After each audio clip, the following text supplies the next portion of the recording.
bottle-o. You put me in front of the bottle-o.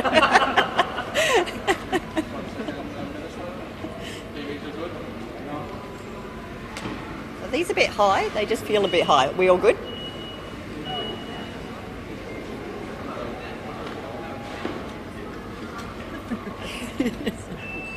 You should know by now. I know you think we would. I haven't grown recently.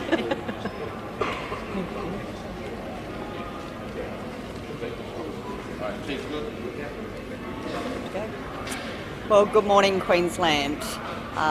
Very positive news overnight. We only have 2 cases of COVID, both overseas acquired and in hotel quarantine. That puts us at 14 active cases in Queensland currently. I want to thank everyone who's come out for testing. We've had 9,049 tests in the last 24 hours, and we've done 7,159 vaccinations.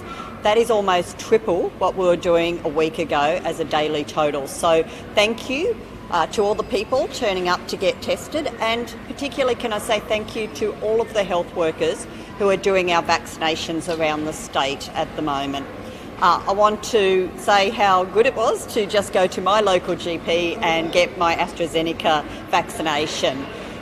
For those who are concerned, can I say to people, please go talk to your GP. I found it really helpful myself to sit down with my GP and talk in detail about what the possible side effects and what the risks are, and make an informed decision for myself.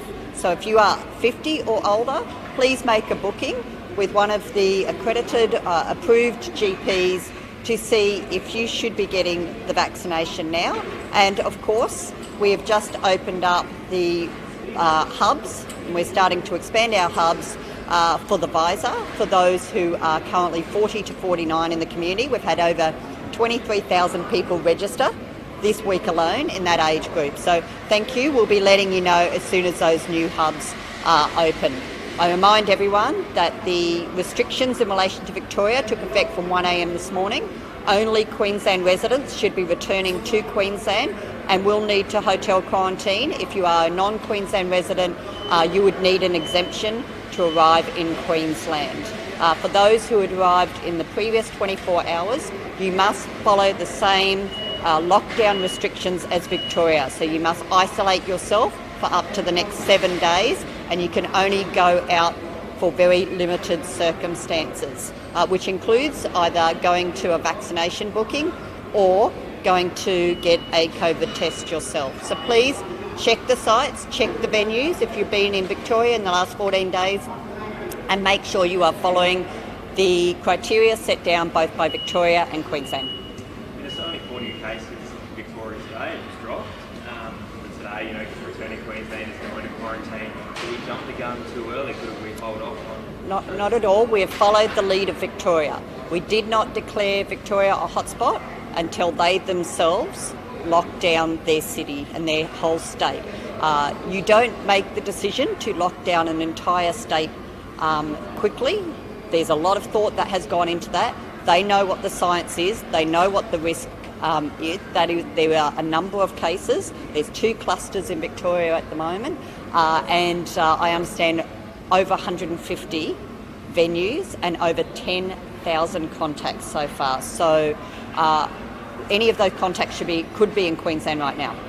So no, we don't believe that we have acted hastily. We have taken the advice. Our Chief Health Officer has spoken to all of her colleagues around the country, including her Victorian colleague, and this is why we have taken the action we have. Minister, can we trust that people that are entering Queensland via road are doing the right thing and aren't coming from Victoria? And should Queenslanders dob in people who they know are doing the right thing?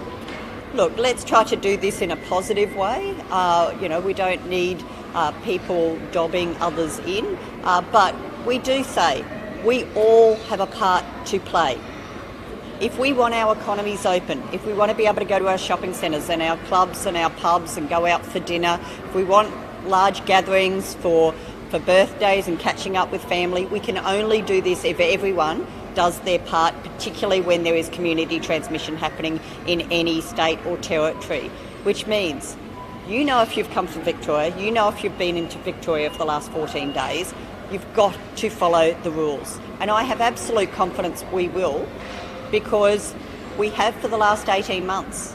At our peak, we had over 40,000 people quarantining at home last year, following directions so we didn't have community transmission. So I have every confidence that people will do the right thing to protect themselves and to protect the whole community. You mentioned there's great vaccination numbers. Do you think the situation in Victoria has prompted Queenslanders to get out and get vaccinated?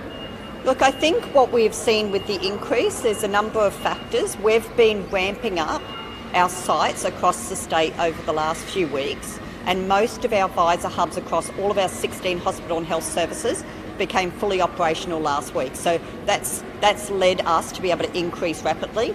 We've also got these 14 community hubs that are now going to be coming online. 4 of those are already established.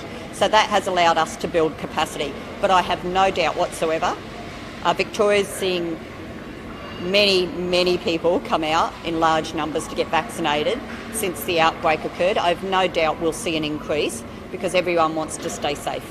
We heard yesterday, obviously, a lot of flights don't get around in the 20s and 30s if they had to nominate themselves. When can we get a new hub? When can we do that earlier to hub and fifth hub and actually seem to have that oversupply? Oh, well, as I say, we're already opening up to 40 to 49-year-olds.